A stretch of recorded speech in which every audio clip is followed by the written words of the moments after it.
Nous allons donc passer à notre première table ronde consacrée à la transition énergétique. Concrètement, ça donne quoi? Vous avez entendu la ministre qui parle d'une clarification réaliste. Nous verrons tout ceci, comment tout ceci peut s'organiser. Habitat, mobilité, autoconsommation, montée en puissance évidemment des ENR, le nucléaire, autant de sujets que donc nous allons balayer au cours de cette première table ronde. On va donc démarrer donc cette première table ronde. Alors, je voulais démarrer avec Mathieu Orphelin, mais comme il arrive de la gare Montparnasse, donc il arrive du Maine-et-Loire, nous allons démarrer avec vous, cher monsieur Aubert, donc député républicain du Vaucluse et donc spécialiste de questions énergétiques. Alors, comment voyez-vous aujourd'hui cette trajectoire de la transition énergétique? Est-ce un retour à la réalité après les derniers propos donc, de M. Hulot sur la part du nucléaire dans le mix? Comment voyez-vous la trajectoire telle qu'elle se définit, telle qu'elle se forme aujourd'hui de la transition énergétique? Merci de me donner la parole et merci de m'avoir invité ce matin. Alors, clairement, par rapport à la mandature précédente, au ministre précédent, on peut parler d'un tournant, oui, dans le sens où le bon sens a fini par revenir dans les chaumières, en tout cas sur le nucléaire, puisque ce n'était pas force d'avoir répété à Madame Royal que voter une loi qui était inapplicable, ça posait un problème politique et un problème énergétique. Et il faut saluer, de ce point de vue-là, le courage de Nicolas Hulot, qui a brisé avec l'omerta qui pouvait exister sur ce sujet en décidant de décaler l'horizon. Bon, alors vous savez qu'un horizon, plus on se rapproche, plus il s'éloigne. Donc ça, je crois que c'est positif. Et alors, tout n'est pas positif. On est entre électriciens. Il n'y a pas forcément toujours le même bon sens sur les hydrocarbures, mais je referme la parenthèse. Donc, en tout cas sur l'électricité, je crois qu'on rentre dans une époque extrêmement charnière, très intéressante, puisqu'il va falloir effectivement prévoir la stratégie et surtout réfléchir comment est-ce qu'on la bâtit.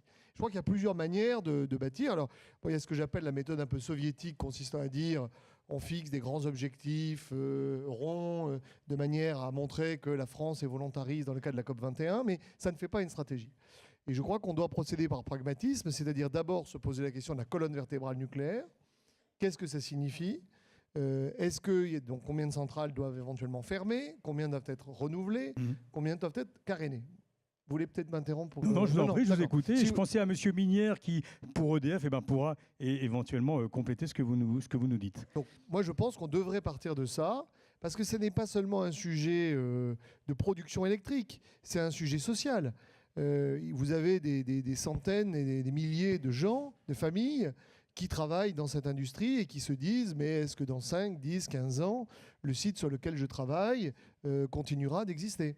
Et donc ça, je crois que nous leur devons, si vous voulez, une forme de prévision, en tout cas de visibilité, ce qui suppose site par site de réfléchir et lorsqu'il y a reconversion, de déterminer quelle est la reconversion. Et ça va nous donner, si vous voulez, déjà la colonne vertébrale. Et puis ensuite, il y a un deuxième plan qui sont les énergies vertes, électriques, sur lesquelles, à mon avis, il faut là aussi réfléchir avec pragmatisme en regardant quel est le véritable potentiel. Parce qu'effectivement, on peut prendre une carte. Moi, je suis conseiller régional en Provence-Alpes-Côte d'Azur. Il y a un grand plan éolien. Donc, il y a deux manières de faire le plan l'éolien. Il y a une manière de dire, écoutez, on regarde là où il y a du vent et effectivement, on peut mettre de l'éolien. On se fait plaisir, mais dans la réalité, c'est que à la fin, vous arrivez dans un petit village, vous dites, voilà, on va faire 5 éoliennes et vous avez 1000 personnes qui font une pétition. Ça s'embourbe et au bout d'un moment, on abandonne le projet. Moi, je suis pour une analyse, si vous voulez, plus pragmatique, c'est-à-dire qu'on regarde exactement quel est le potentiel en fonction de la résistance sociale, éolien, photovoltaïque, et que ça détermine un potentiel. Et puis, troisième volet de la stratégie, comment est-ce qu'on coordonne le plan national et le plan local ? Parce que tout le monde veut faire les territoires de l'énergie. J'entendais tout à l'heure Madame le ministre qui disait il faut mettre l'accent sur l'autoconsommation. Oui, mais il faut toujours penser que nous sommes un pays, nous sommes une république, qu'il y a une cohésion à avoir et que par conséquent, il y a une solidarité et qu'il faut faire attention à l'autarcie énergétique, au risque de repli en disant finalement, moi j'arrive à me chauffer et à m'éclairer et puis c'est plus mon problème. Non, parce que derrière, il y a un problème de réseau. Et donc, je crois que ces grands objectifs nationaux doivent être déclinés en objectifs locaux, en articulant mieux et en faisant signer des conventions d'objectifs environnementaux et énergétiques, entre l'État et les régions, l'État et les collectivités territoriales, par exemple les intercommunalités, en disant voilà, déclinez à l'échelle de votre région, ça représente ça, vous êtes libre des moyens pour y arriver, et nous contractualisons, l'État apporte, un peu comme les contrats État-région, l'État apporte des financements et la région dit voilà ce que je mets en face. Alors, on en parlera, ça, notamment sur la table ronde des territoires tout à l'heure, cet après-midi. Et puis, on reparlera là aussi au cours de notre conversation sur cette montée en puissance qu'appelle de ses voeux d'ailleurs l'UFE des énergies renouvelables. Avant de passer la parole à Dominique Minière, j'aurais bien voulu que Mathieu Orphelin soit en votre compagnie parce que vous n'êtes pas toujours d'accord. Hein, je peux prendre son temps de parole si vous voulez. Il connaît bien aussi le sujet, mais il aura peut-être l'occasion de nous donner un peu sa vision. Et puis, il y a peut-être un rapprochement qui est peut-être en train de se former aujourd'hui sur le sujet. Alors, avant de passer la parole à Dominique Minière, juste avant, sur le nucléaire, les 50% à terme dans le mix, ça ne vous froisse pas? Tout dépend de la date. Moi, je crois, si vous voulez, qu'on va vers que la flexibilité moderne, la souveraineté moderne, c'est la flexibilité, c'est-à-dire la capacité d'encaisser des chocs de la mondialisation dans le secteur énergétique en permettant à des industries de s'adapter, aux consommateurs de s'adapter, que vous ayez une augmentation du prix des hydrocarbures, un choc sur le gaz de schiste, que sais-je. C'est ça la souveraineté moderne. Donc, ça suppose d'avoir effectivement une diversification des sources de production, et notamment dans le domaine électrique. Pourquoi pas ? Simplement, il est totalement stupide de vouloir le faire au forceps. En réalité, il faut faire les choses naturellement, se donner effectivement un objectif de diversification.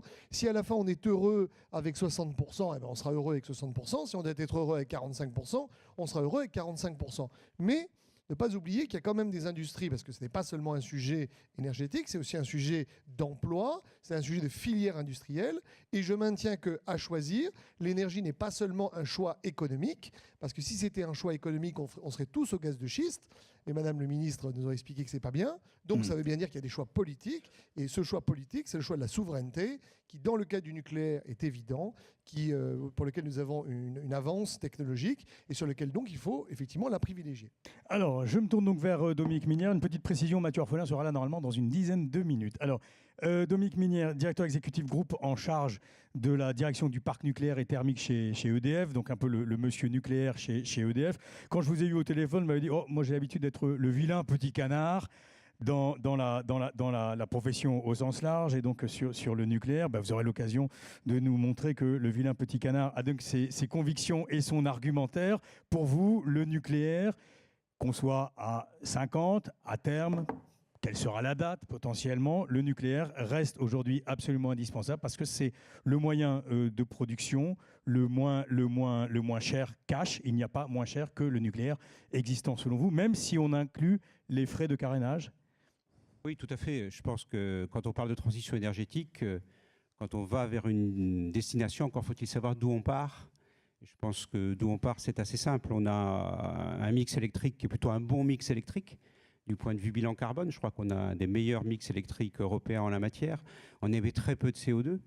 Mais en même temps, ce mix électrique qui est effectivement sans quasiment CO2, avec une très bonne indépendance énergétique en termes d'alimentation, qui est très compétitif puisque en gros, même en incluant le grand carénage, notre coût de production est à peu près autour de 32-33 € le mégawattheure, ce qui en fait le moyen le plus économique en termes de production d'électricité comparé à tout moyen neuf. Donc quand on prend tous ces éléments-là, on a un très bon mix électrique, mais il ne faut pas oublier de dire que dans le mix électrique, l'électricité pèse finalement que 25% du mix énergétique en France. Donc 25%. Il faut penser finalement presque plus mix énergétique que mix électrique, c'est ça ? Le principal sujet aujourd'hui, je pense, c'est on a un très bon mix électrique.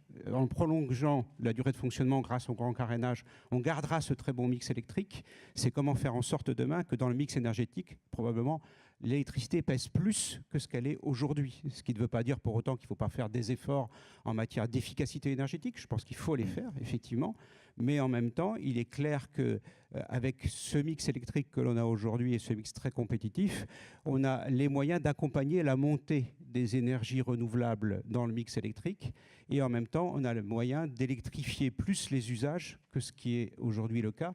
Je pense notamment à la mobilité électrique, par exemple. Si la mobilité électrique se développe tel qu'on peut le souhaiter, et notamment dans les grandes cités et dans les grandes métropoles, et ce n'est pas simplement un phénomène qui concerne simplement la France, c'est un phénomène mondial, la montée de l'électrification dans les usages, dans les grandes collectivités, dans les grandes métropoles, c'est un enjeu clé pour demain, pour avoir une meilleure qualité de vie dans nos métropoles. Bon, ben, vous aurez l'occasion de nous dire là aussi comment vous voyez cette articulation entre le nucléaire et les ENR, hein, en parlant de complémentarité. Est-ce que ça veut dire qu'on aura un parc plus flexible en variation puissante? Eh ben, je vous poserai la question dans quelques minutes. Alors, Jean-Louis Bal, je me tourne vers vous. Bonjour Monsieur Bal, tout le monde vous connaît ici, évidemment, président du SER, du syndicat des énergies renouvelables. Alors, comment voyez-vous les choses aujourd'hui? Bon, on a eu l'impression qu'il y a eu ce carénage, hein, autour du nucléaire, préservé, hein, si je puis dire, après les propos de Monsieur Hulot. Comment voyez-vous les choses, vous, du côté des énergies renouvelables, avec cette volonté, bien évidemment, d'accompagner parallèlement la puissance des ENR? C'est possible d'avoir les deux, finalement, le nucléaire complètement sanctifié, aujourd'hui colonne vertébrale, comme disait M. Aubert, et donc les énergies renouvelables qui montent en puissance. C'est tout à fait possible. Donc je pense qu'on a effectivement une complémentarité entre ces deux énergies. Et je pense d'ailleurs que la loi de transition énergétique était assez raisonnable dans les objectifs qu'elle donnait, hormis la question de la date, hein. Et là-dessus, je voudrais faire un commentaire sur les déclarations de Nicolas Hulot. Oui. Il n'a fait que traduire de façon compréhensible ce qui était en fait déjà dans la PPE actuelle, donc la programmation pluriannuelle de l'énergie, qui, à l'horizon 2023, ne prévoyait pas de réduction du parc nucléaire. Et donc, a fortiori, atteindre les 50% en 2025 n'était absolument pas réaliste. Et le deuxième message de Nicolas Hulot, et là il est très important, c'est qu'il faut accélérer le développement des énergies renouvelables et avec des mesures concrètes. Et donc c'est le genre de choses qu'on est en train de faire actuellement, donc dans le cadre de la révision de la PPE, la programmation pluriannuelle de l'énergie. Et donc je voudrais rebondir sur un commentaire de Dominique Minière. Donc l'électricité, ce n'est jamais que 28%, je pense, de notre consommation d'énergie finale. Oui, c'est ça. Et que même si on accroît la part de l'électricité avec l'électrisation d'un certain nombre d'usages comme les transports ou le chauffage des bâtiments, ça restera une part qui sera de l'ordre du tiers de notre consommation. Et donc, dans notre programmation pluriannuelle de l'énergie, il ne faut pas oublier la production de la chaleur, notamment. Et de ce point de vue-là, moi, je voudrais vraiment déplorer la surdité du gouvernement actuel sur la question du doublement du fonds chaleur, qui est probablement l'instrument de lutte contre le changement climatique le plus efficace, à la fois en termes économiques et en termes d'émissions de CO2. L'évolution, si je reviens à l'électricité, l'évolution qu'on a à attendre pour l'échéance 2030, hein, pour atteindre les 40% d'électricité renouvelable dans le mix, tel que c'est prévu par la loi, il y aura une colonne vertébrale qui sera l'hydraulique, qu'il faut absolument préserver, voire même optimiser. Qui n'a pas eu de bons résultats cette année, mais essentiellement à cause des sécheresses. Hein. Elle n'a pas un bon résultat cette année pour des questions de changement climatique, et qui fait que donc ça confirme d'autant plus sa future place alors. Hein. Et particulièrement chez M. Aubert, hein, beaucoup de sécheresse. Sur le Rhône. Donc la colonne vertébrale, le socle, l'hydroélectricité. Et ensuite, on aura 3 facteurs de croissance qui sont le photovoltaïque, avec notamment l'autoconsommation qui a été évoquée par la ministre, l'éolien terrestre et ensuite les énergies marines dans lesquelles je range donc l'éolien offshore posé, l'éolien flottant et l'hydrolien. Ce seront les trois principales. Alors, je ne veux pas dire par là qu'il n'y aura aucune contribution de la géothermie ou de la biomasse, mais les principaux facteurs de croissance, c'est dans ces domaines-là qu'on va les retrouver. Et c'est l'exercice qu'on est en train de faire dans la consultation actuelle sur la PPE. Et au-delà de fournir des chiffres, des scénarios de croissance, ce qui est important, c'est de bien définir quels sont les moyens qu'il faut mettre en œuvre pour atteindre ces objectifs. La contribution du syndicat à cet exercice de PPE, elle est très semblable au scénario Ampère de RTE. Oui, c'est ce que j'allais vous dire. Donc vous êtes à peu près sur les mêmes chiffres. On est à peu près sur les mêmes chiffres. Donc c'est 40% en 2030 et aller au-delà vers 50%. Hein. Exactement. Mais donc ce qui est important, c'est de voir comment on peut faire pour accélérer. Alors en éolien terrestre, on est déjà sur une très bonne tendance actuelle, non, puisque sur les 12 derniers mois, je pense qu'on était entre 1600 et 1700 mégawatts installés, alors qu'il faudrait atteindre de l'ordre de 2500 mégawatts installés annuellement. Donc on est déjà sur une bonne tendance. Le photovoltaïque, par contre, on est très en deçà de la bonne tendance. Et on pense que la programmation des appels d'offres telle qu'elle a été décidée donc, lors de l'ancienne mandature va commencer à porter ses fruits et donc à amener le photovoltaïque à croître. Maintenant, le gros point d'interrogation, c'est les énergies marines. Est-ce qu'on va arriver à enfin faire tourner une éolienne en mer autre que flottante? Ouais. Donc, là aussi, on posera la question à Mathieu Orphelin après les assises de la mer, bien évidemment, donc, qui ont été pas mal mises en avant, effectivement, sur le retard, sur l'ensemble des énergies marines, donc aujourd'hui, dans notre pays. Alors, merci Jean-Louis Bal, on vous retrouvera bien évidemment tout au long de cette table ronde. Je me tourne vers vous, Bruno Legevin, donc président de l'ADEME. Alors, vous aussi, quelle est un peu votre lecture sur la transition énergétique ? Oui, il est en train d'arriver, c'est ça? Voilà, on confirme que le député est en train d'arriver. Alors, qu'est-ce que vous dites, monsieur Aubert? Non, c'était un petit aparté. Il soigne ses entrées. Oh, vous aussi parfois. Donc vous êtes toujours modeste, Bruno Legevin, à l'ADEME. Est-ce que vous voulez nous faire un peu votre grille de lecture sur la transition énergétique et donc sa nouvelle trajectoire telle qu'elle est vue aujourd'hui? Vous aussi, vous avez fait un certain nombre d'actualisations de vos scénarios énergie-climat à horizon 2035-2050. Voilà. Est-ce que vous voulez nous donner votre sentiment? Et nous allons faire monter monsieur Orphelin. Vous mettrez à côté de monsieur Aubert. Voilà, il se serre la main. Bravo à tous les deux. Allez, monsieur Legevin.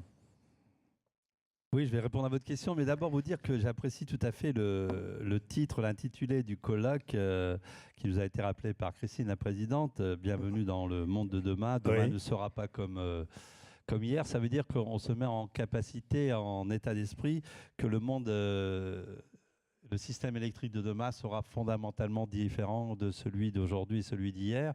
Et c'est une bonne chose. Il sera forcément plus décentralisé, plus diversifié. Il sera forcément, nous l'espérons, plus sobre en matière. Et il fera de l'efficacité énergétique la priorité des priorités. Et donc, ça veut dire qu'on se projette sur un futur qui sera différent sur celui d'aujourd'hui. Et de le dire ici, de l'assumer, c'est une très bonne chose. Comme vous l'avez indiqué, en octobre, nous avons actualisé nos visions 2035-2050, vision qui avait été faite en 2013 pour préparer le débat de la loi sur transition énergétique. On a actualisé ces visions dans le cadre, pour le mettre sur la table, dans le cadre de la préparation de la stratégie nationale bas carbone et pour la préparation de la PPE. Bien sûr, ces visions, c'est un travail prospectif, ce n'est pas un scénario normatif. Et nos visions nous montrent qu'il est tout à fait possible de modifier profondément notre approvisionnement énergétique dans les 30 prochaines années en abaissant notre consommation d'énergie de 45%, en développant massivement des énergies renouvelables de récupération à hauteur de 70% de notre consommation énergétique totale, en réduisant massivement les émissions de gaz à effet de serre de 72%. Et bien sûr, il faut le redire ici, ces visions ne sont ni régressives, ni un processus de décroissance, puisque, on le confirme, ceci va permettre de créer de l'activité et nous projetons en gain associé à nos scénarios plus de 3 points de PIB à l'horizon 2050 avec la création de plus de 800 000 emplois.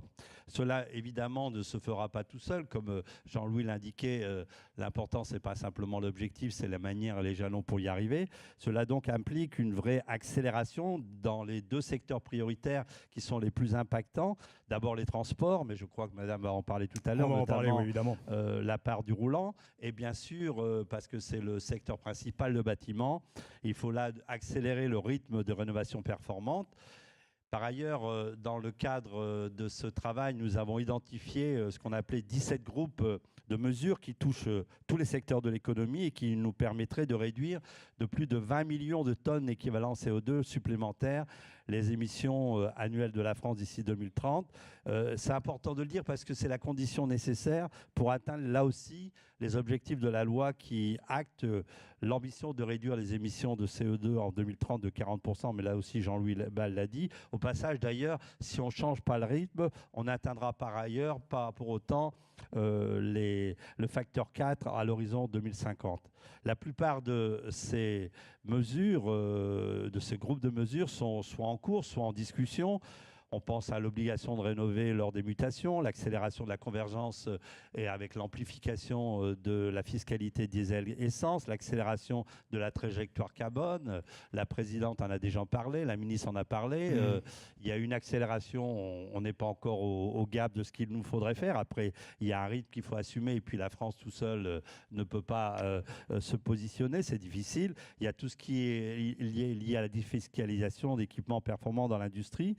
L'objectif, on voit, est très ambitieux. Il a été rappelé par le ministre d'État lors de la présentation du plan climat de neutralité carbone en 2050. Ça va nécessiter, en revanche, de trouver aussi d'autres leviers. Il va falloir imaginer des scénarios plus disruptifs, envisager des changements beaucoup plus profonds dans les systèmes de production, dans les modes de vie, dans l'organisation des espaces. Il va nous falloir garder nos forêts, les protéger, nos espaces qui sont des puits de carbone. Donc on voit que c'est possible, mais il faut s'en donner les moyens.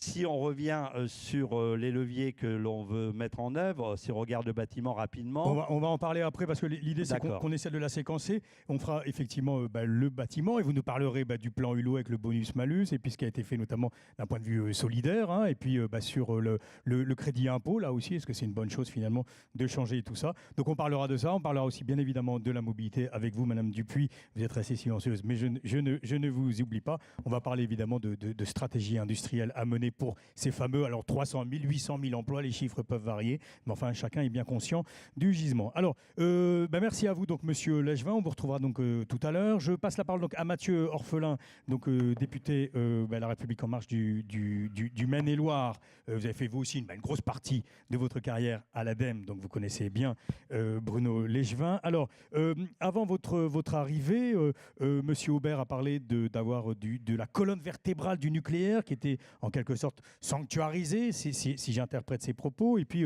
Madame Goubet-Millot, la présidente de l'UFE, a parlé d'une ambition, d'un réalisme, d'une nouvelle temporalité qu'il faudra toujours avoir en tête. Bref, est-ce qu'on assiste en ce moment quand même à une révision de la loi de la transition énergétique, que ce soit à travers les propos des uns ou des autres, le PLF, la PPE? Est-ce qu'on est quand même dans un bon reformatage aujourd'hui de cette loi, monsieur? Non, pas du tout. Non, pas du tout. D'ailleurs, dans la loi, c'était marqué à l'horizon 2025. C'était une formule déjà assez floue, je veux le rappeler. Non, je crois que Nicolas Hulot et les autres ont tout simplement assumé le fait, ce que tout le monde savait déjà, c'est que compte tenu de ce qui avait été fait dans les dernières années, c'était aujourd'hui très difficile, voire impossible, d'atteindre ce 50% en 2025. Mais la baisse du nucléaire, de la part du nucléaire à 50%, elle est maintenue. Elle est maintenue.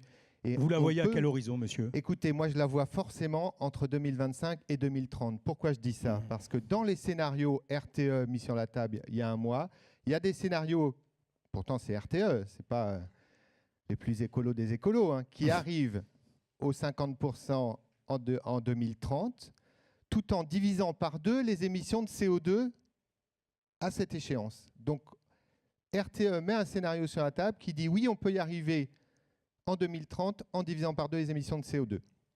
Pour ça, d'ailleurs, ils nous disent qu'il faut tripler la production d'énergie renouvelable. Mais donc, voilà, 2025, c'était sans doute un peu court. 2030, c'est tout à fait faisable. Donc, sans doute que la vérité, elle est entre les deux. Mais jusqu'à 2030, on pourra tripler les ENR. Le plus important, je veux rappeler à mon voisin qui défendait à la présidentielle le statu quo, hein, et c'est bien le droit, mais en tout cas, un certain nombre de candidats à la présidentielle maintenaient le 75% de nucléaire. Nous, on fait un choix radicalement différent, c'est-à-dire qu'on sort de cette dépendance totale au nucléaire pour la production électrique et on vise ce 50% le plus tôt possible après 2025. Ce n'est pas tellement de savoir si on le fait en 2027 ou 2028 qui est important, c'est de savoir comment on se met réellement sur la bonne direction. C'est donc une PPE ambitieuse, accompagnant les différentes transformations et la reconversion des personnels concernés, mais c'est vraiment de se mettre de façon irréversible sur cette voie de plus d'économie d'énergie, plus d'énergie renouvelable et donc mécaniquement besoin de moins d'électricité d'origine nucléaire. Et d'autant plus qu'aujourd'hui, ce qu'on voit ces dernières années, c'est qu'on sort enfin de ce mythe de l'énergie nucléaire, l'énergie ad vitam aeternam, la moins chère du monde. Et je crois qu'aujourd'hui, c'est ça quand même ce basculement très fort de ces dernières années qui va encore s'accélérer.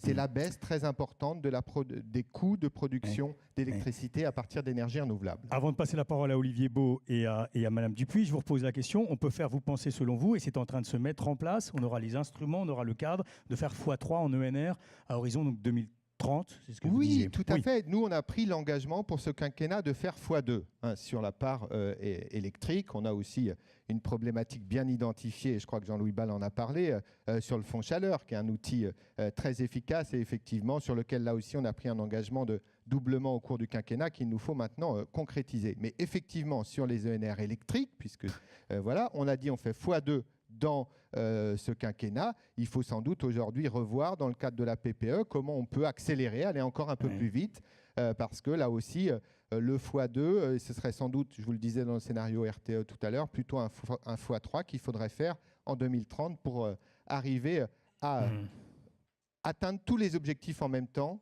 et notamment les objectifs CO2. Alors, juste sur le fonds chaleur, mais on en reparlera. Vous parliez plutôt, avant que vous arriviez, vous avez parlé de surdité. C'est ça, M. Ball? Bon, ben là, vous aurez aussi l'occasion, on va essayer, quand on abordera le sujet, de voir un peu comment concilier un peu les uns et les autres. Voilà, c'était juste pour être précis, M. Orphelin, parce que comme vous n'étiez pas encore arrivé. Alors, je me tourne vers Olivier Beau. Bonjour, M. Beau. Vous êtes un peu l'industriel de services, enfin vous apportez des services d'optimisation pour les industriels. En président Energy Pool, vous êtes basé en Savoie, donc des solutions d'optimisation de la consommation d'énergie pour les consommateurs industriels et pour les acteurs du système électrique. Donc quelque part, on va peut-être vous entendre défendant la voix des industriels qui sont encore électro-intensifs dans notre pays et qui peut-être s'interrogent sur la transition énergétique. Alors, vous n'avez pas l'habitude d'avoir votre langue dans la poche, comme on dit. Je sais que vous êtes assez incisif. Et quand je vous ai eu au téléphone, je vous ai posé la question, est-on sur une bonne trajectoire aujourd'hui de la transition énergétique? Et paf, vous m'avez répondu non, clairement non. Je crois qu'on vient d'entendre beaucoup de bonnes intentions nécessaires, puisque si on ne réussit pas la transition énergétique, on va à la catastrophe. Donc on ne peut que partager toutes ces belles intentions. Il faut rajouter à ce que vous dites, si je prends uniquement la dernière intervention, sa faisabilité technique, et 2, je devrais le mettre en 1, sa faisabilité économique. Et en parlant des consommateurs, je vais parler plutôt des gros consommateurs qui sont, en gros, tous les gros consommateurs industriels qui consomment 25% de l'énergie française et à peu près 30 à 40% de l'énergie dans le monde. Si on veut, ils sont quand même les clients du système électrique. Donc à la fin, tout ce dont on est en train de parler, c'est eux qui vont le payer. Donc il faut qu'ils soient là et il faut qu'ils puissent le payer. Et pour qu'ils soient là et qu'ils puissent le payer, il faut qu'on regarde comment on est positionné dans le reste du monde. Est-ce que le CO2 sera un CO2 français, un CO2 européen ou un CO2 mondial? Et si on ne le compte pas à la frontière, je vais juste vous citer un petit exemple que j'ai déjà cité plusieurs fois dernièrement. L'industrie de l'aluminium, que je connais puisque j'ai travaillé précédemment, en 1995, pour produire de l'aluminium, le CO2 qui était contenu dans l'aluminium, il en fallait 3,5 tonnes de CO2 par tonne d'aluminium pour produire l'électricité qui faisait l'aluminium. Toute la croissance s'est faite par un déplacement de l'aluminium en Chine et par une croissance en Chine. Aujourd'hui, la Chine fait 80% de l'aluminium mondial. La différence uniquement sur la consommation spécifique. C'est passé de 3,5 tonnes à 8,5 tonnes de CO2. La différence, ça fait 350 millions de tonnes de CO2. C'est autant que tout le CO2 de la France. Donc il y a deux désastres quand on voit ça. Le premier, c'est qu'on est tout content d'avoir vu baisser la consommation électrique en France. La baisse vient uniquement, alors heureusement qu'il y a l'efficacité énergétique, mais la baisse est inférieure aux industries qui sont parties. Donc elle vient de la désindustrialisation. Donc il y a moins 3 gigawatts en permanence d'industries qui sont parties. Alors pas que pour l'électricité, mais elles sont parties. Et la baisse du CO2 qui va avec. Et les conséquences économiques qui vont avec. On a 11% de notre PIB qui est en industriel. L'objectif de l'Europe est aussi d'amener l'industrie à 20% de son PIB. C'est doubler la taille de l'industrie française aujourd'hui, donc on voit là aussi l'écart qu'il y a. Donc la question et mon intervention, c'est que quand on parle de l'intervention des consommateurs, du rôle des consommateurs, on parle des consommateurs autoconsommateurs, ce qui est une des facettes du sujet, mais il faut aussi parler des consommateurs flexibles. Et s'il n'y a pas de consommateurs flexibles, ceux qui ne sont pas flexibles resteront pas en Europe dans les 20 ans qui viennent, parce que ça ne marchera pas. Et s'ils ne sont pas flexibles, dans les 10 ou 15 ans qui viennent, on ne fera pas le joint entre le renouvelable et le nucléaire. Mais là, on a un horizon qui est assez visible, et c'est ce que vous me disiez là aussi au téléphone, c'était la grande chance que nous ayons aujourd'hui, c'est qu'on avait un horizon visible, qu'on pouvait faire de la flexibilité. Comme on n'a pas encore le stockage, on peut vraiment y aller à fond sur la flexibilité. Ça veut dire qu'on peut avoir des résultats intéressants, monsieur. Alors pour le moment, non. Alors peut-être pour une bonne raison, c'est que la France, ayant un des meilleurs systèmes électriques au monde, elle n'était pas pressée de faire des progrès sur ce sujet-là. Donc on a fait beaucoup de colloques, beaucoup de réunions de ce type-là dans lesquelles on parle de flexibilité. Et la France a l'un des meilleurs systèmes au monde, piloté entre autres par RTE et par des règles de la réglementation française. Mais on a un des plus bas systèmes, un des plus beaux niveaux, de flexibilité au monde. Aujourd'hui, le budget de flexibilité en France, c'est 20 millions pour tout le monde. La même chose dans des zones comparables en Californie ou PJM aux États-Unis, c'est 400 ou 500 millions. Donc on a expérimenté, mais on n'a pas démarré. Mais ça veut dire que la flexibilité ne peut que progresser et ne peut qu'être intéressante dans le cadre actuel, encore une fois, où c'est plus compliqué sur le stockage. Alors, il y a 3 enjeux de la flexibilité, si j'ose dire. Alors, le premier, c'est la non-flexibilité, c'est que l'industrie, elle consomme en base. Avantage, c'est quand il n'y a personne qui consomme, il y a encore les industriels pour absorber les électrons, entre autres du renouvelable. Pendant 50% du temps, l'industrie consomme 50 à 60% des électrons français. Si elle n'était pas là, le renouvelable, on ne saurait pas quoi en faire tant qu'on ne sait pas le stocker.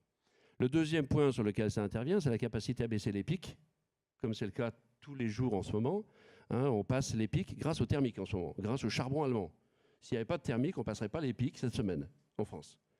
Le troisième point, c'est la congestion des réseaux. Et le quatrième point qui est en train de prendre le dessus sur tout le reste en termes économiques, c'est la capacité à consommer l'électricité au bon moment. C'est cette capacité d'équivalence de stockage. Juste un chiffre pour donner un ordre de grandeur, on peut à peu près faire bouger 5 gigawatts de consommation industrielle. Changer de place. Leur dire, vous baissez à cette heure-là, puis vous consommez plus à cette heure-là quand il y a des électrons. 5 gigawatts pendant 5 heures, c'est à peu près ce qu'on sait faire, ce que sauraient faire les industriels s'ils étaient rémunérés. C'est autant que toute la capacité des steppes en France. Et Dieu sait si les steppes sont utiles et si elles sont importantes.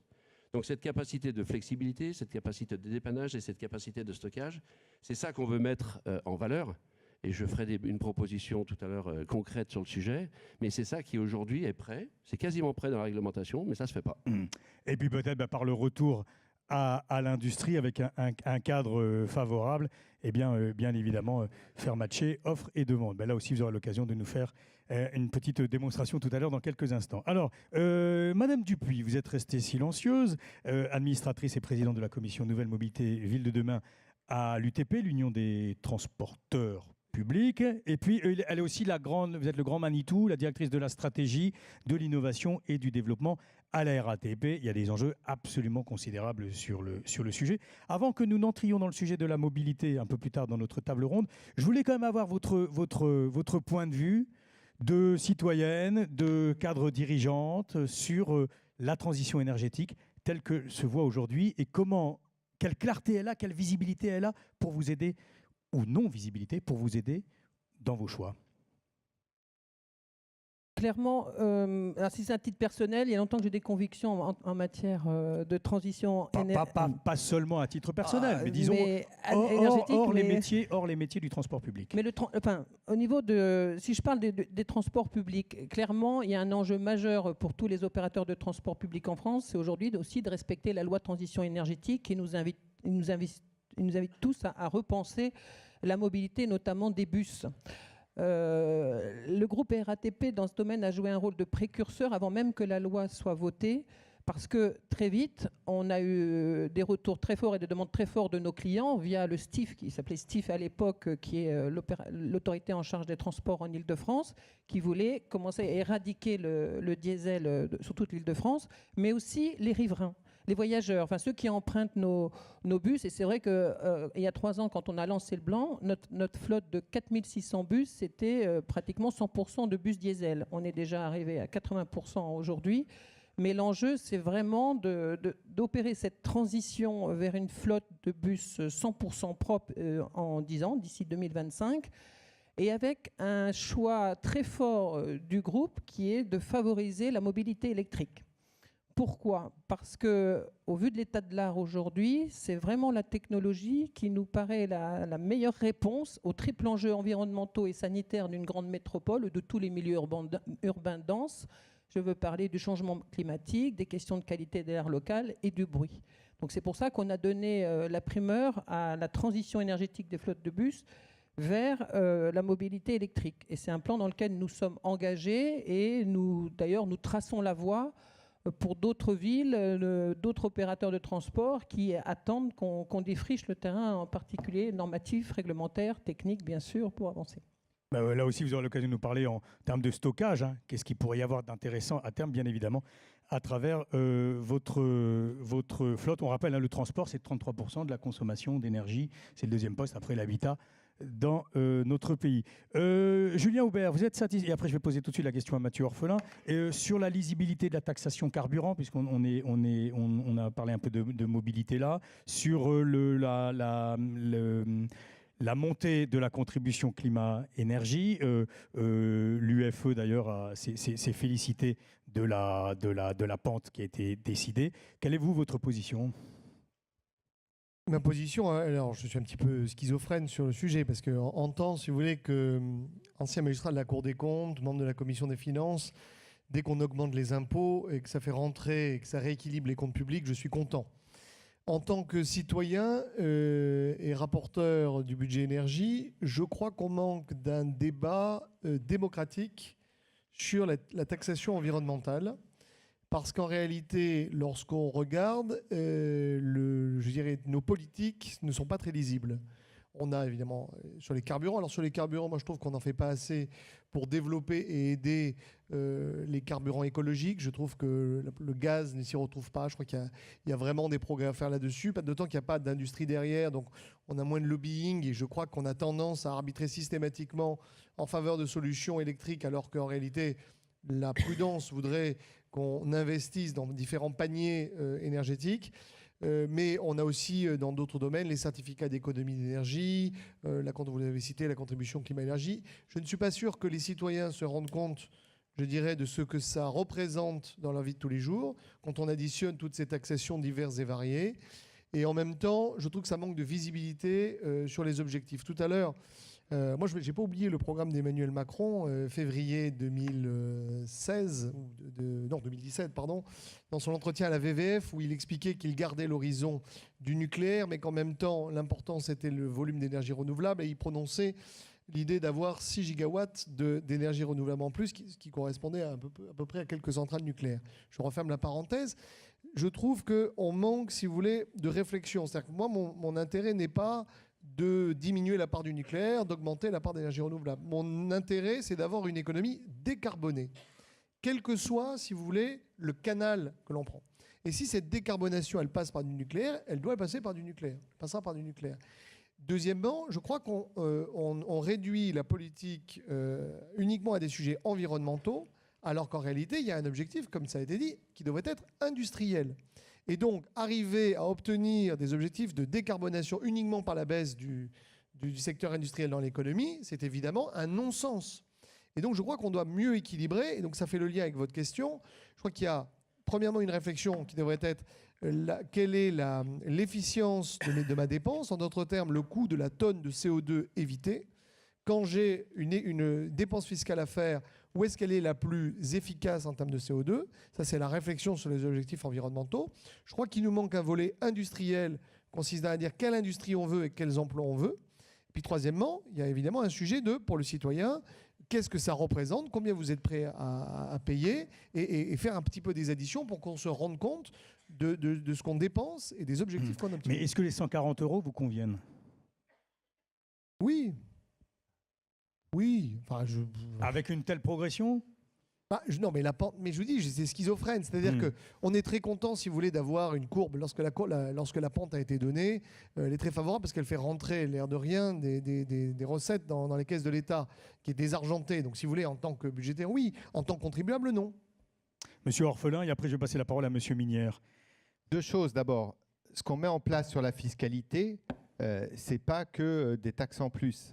Et moi, vraiment, une des spécificités, c'est que là, on met enfin en place des dispositifs qui vont vraiment profiter au plus grand nombre. On remplace le CTE dès l'année prochaine par une prime au moment des travaux. Et vous l'avez vu, ça a été annoncé il y a 10 jours.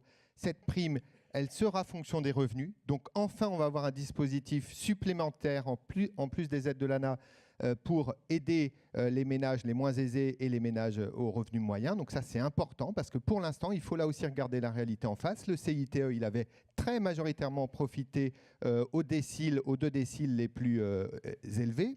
On a aussi la nouvelle prime sur le changement de véhicule, qui là aussi maintenant est étendue aux véhicules d'occasion et là aussi avec des critères de conditions de ressources. On a aussi des nouveaux dispositifs pour les industriels, on en a beaucoup parlé, mais j'espère que l'ADEME, qui a lancé un superbe dispositif PME gagnante à tous les coups avec des diagnostics énergie, des diagnostics ressources, j'espère que l'ADEME va être très bientôt aux 500 premières pour qu'on puisse passer la vitesse supérieure parce que chaque fois qu'une PME s'intéresse aux économies d'énergie, en 2017, la PME va gagner 10 fois, la première année, elle va gagner en moyenne 10 fois le coût du diagnostic. C'est quand même dingue. On est quand même là aussi dans une multiplication et vraiment un changement d'échelle, ce qu'il faut qu'on emmène toute notre industrie dans ce changement d'échelle pour faire des économies d'énergie et de ressources la base du développement de notre nouvelle économie.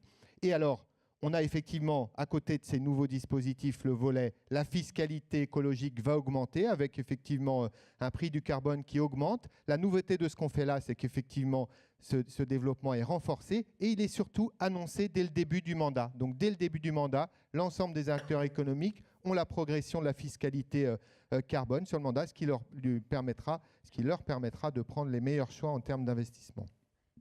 Qu'est-ce que vous en pensez, vous, Dominique Minière, sur la contribution et puis, est-ce que le débat est toujours posé ? Comment la France pourrait s'en saisir, d'avoir un prix plancher du carbone au niveau européen, voire plus loin ? Et pour quelle gouvernance ? Ça reste des sujets, évidemment, d'actualité. Il est clair que EDF a toujours été favorable à ce qu'il y ait un prix du CO2, un prix de la tonne du CO2, ne serait-ce que parce que c'est une incitation aussi économique à faire en sorte de réduire les émissions de CO2, voire à développer des solutions pour réduire ces émissions de CO2. Donc on y est tout à fait favorable. Encore une fois, je vais revenir sur ce point-là. Le sujet économique est un sujet clé. Il y a un sujet environnemental, je pense. On partage régulièrement deux bonnes nouvelles avec Antoine Cahuzac, qui est dans la salle, qui est mon collègue du COMEX, qui s'occupe des énergies renouvelables. Il y a deux bonnes nouvelles aujourd'hui dans le paysage. Il y a une première bonne nouvelle, c'est que grâce à notre nucléaire existant, on a encore une fois une électricité sûre, propre et pas chère. Pas cher, encore une fois, en intégrant le grand carénage, c'est 33 € du mégawattheure, c'est sans doute un des moyens les plus économiques. En même temps, on a la baisse des coûts des ENR, et je pense que c'est une très bonne nouvelle pour tous nos clients et pour EDF également. La baisse des coûts des ENR est une très bonne nouvelle. En même temps, on le sait, les ENR sont variables. L'ordre de grandeur, le solaire, 1 gigawatt de solaire produit en Europe du Nord, 1 gigawatt à peu près 15%, 12 à 15% du temps, pas plus. L'éolien, c'est 20 à 25%. Donc, des énergies variables. Les meilleurs alliés pour faire monter ces énergies variables, compte tenu qu'encore une fois, on n'a pas encore des moyens de stockage complètement développés, le meilleur allié des énergies renouvelables aujourd'hui, c'est le parc nucléaire existant.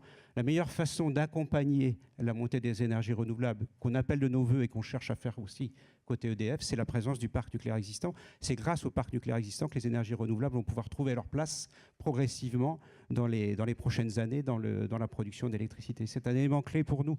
Et encore une fois, Napoléon disait que la stratégie, c'est un art d'exécution. Je pense que je vais prendre deux comparaisons, la France et l'Allemagne entre 2010 et 2015.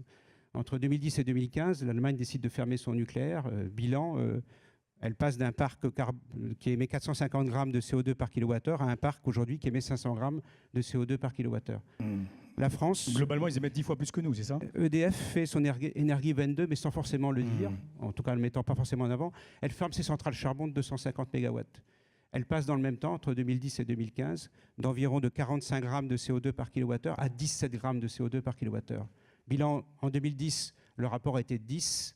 L'Allemagne est payée 10 fois plus qu'EDF de grammes de CO2 par kilowattheure. En 2015, c'est 30 fois plus. Par rapport à EDF. Par rapport à EDF. Ouais. Donc c'est juste pour donner un ordre de grandeur. Je dirais globalement, et je pense que c'est ce que j'ai retenu, en tout cas des déclarations gouvernementales récentes, à savoir il y a deux choses importantes qui ont été dites, me semble-t-il. Bon, je ne reviendrai pas sur le 2025, le 50% 2025, mais il y a un autre point important, à mon avis, qui a été dit. Surtout, c'est on a un mix décarboné. L'essentiel, c'est de ne pas le recarboner, donc de ne pas redévelopper des moyens qui, quelque part, produiraient à partir de moyens carbonés du style centrale au gaz ou centrale au charbon. Oui, c'est ce qu'avait dit, entre autres, M. Hulot, effectivement justifiant sa décision. Alors, Bruno Legevin, vous vouliez dire un petit mot sur la taxe carbone, sur l'effacement?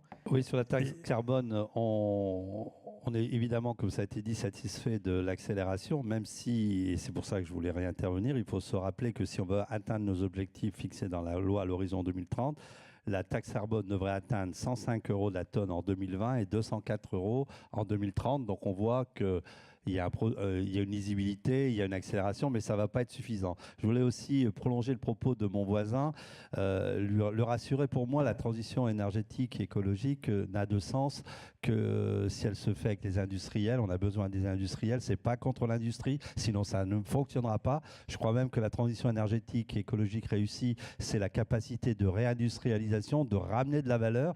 De ce point de vue-là, tout ce qui est fait sur l'efficacité énergétique dans l'industrie est essentiel. Et ce que vous avez souligné sur l'effacement de consommation énergétique des industriels est aussi important. Je rappelle là-dessus que la PPE a fixé un objectif d'atteindre 5 gigawattheures de capacité d'effacement en 2018, 6 en 2023, que RTE a actuellement recours à une capacité qui est située entre 2,5 et 3. Donc, comme vous le dites, et on le partage, on a fait une étude là-dessus, qui a un vrai potentiel de 5, mais il y a des blocages. Il y a les blocages, vous l'avez souligné, ils sont les freins qui sont économiques, qui sont organisationnels, et donc il faut déverrouiller ça, sinon on n'y arrivera pas. Mais évidemment, l'industrie est au cœur de la transition énergétique, et c'est pour moi une capacité à remettre de l'industrie, et donc derrière de la valeur, de l'activité économique et de l'emploi. Alors, avant de passer la parole à Jean-Louis Bal, vous vouliez dire un petit mot, moi, Madame Dupuis, sur effectivement cette position absolument centrale de l'industrie dans la transition énergétique. Tout à fait. Donc, je voudrais répondre à M. Aubert pour préciser qu'une part significative de notre flotte devra rouler au bio-GNV. Donc, on n'oublie pas le GNV. Ah oui, pour tout à l'heure, oui, d'accord. Pour tout à l'heure. Et je voudrais effectivement appuyer le point sur la nécessité, que c'est une transition énergétique, en tout cas dans le domaine des transports, et pour convertir une flotte, c'est vraiment un projet industriel et les sujets économiques sont importants. C'est pour ça qu'il y a un peu d'attentisme en termes de soutien. Nous, côté groupe RATP, on l'a vraiment abordé comme un projet industriel en travaillant sur les deux volets. Un, la disponibilité du matériel roulant, parce que autant les bus au GNV sont une technologie mature, autant les bus électriques, quand on a démarré il y a 3 ans, il y avait essentiellement des bus chinois.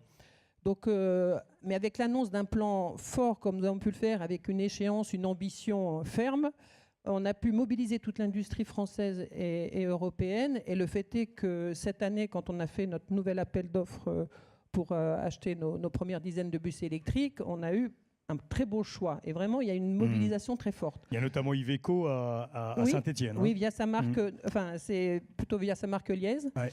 Mais j'insisterai quand même qu'on a un problème économique parce qu'un bus électrique aujourd'hui coûte 2 fois plus cher qu'un bus au diesel, 500 000 €.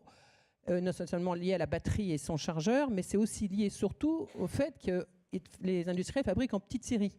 Donc ils attendent les grandes commandes du secteur des transports pour investir et faire baisser les prix. Et la concurrence des Chinois va se jouer aussi, et là je passe un message à toute la communauté des électriciens, mais les fabricants de batteries travaillent déjà beaucoup sur ces sujets-là, c'est sur l'intelligence de la batterie. En France, on ne va pas se mettre à investir dans les composants chimiques, ça je crois que c'est inatteignable. En revanche, tout ce qui est le management de la batterie, la sécurité de la batterie pendant la charge, c'est un facteur clé d'ailleurs pour favoriser la mobilité électrique en milieu urbain dense, ne serait-ce que pour des considérations de sûreté et de sécurité incendie pendant la charge.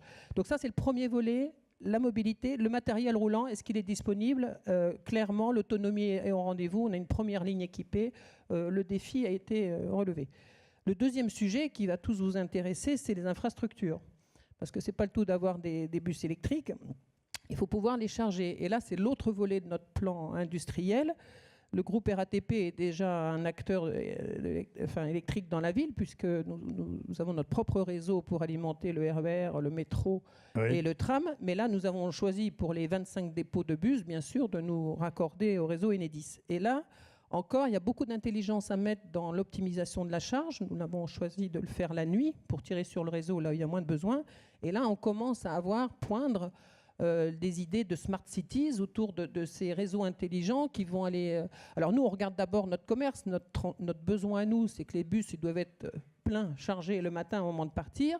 Mais bien sûr, on peut optimiser le besoin de puissance à installer en tenant compte de l'exploitation, en lissant la charge.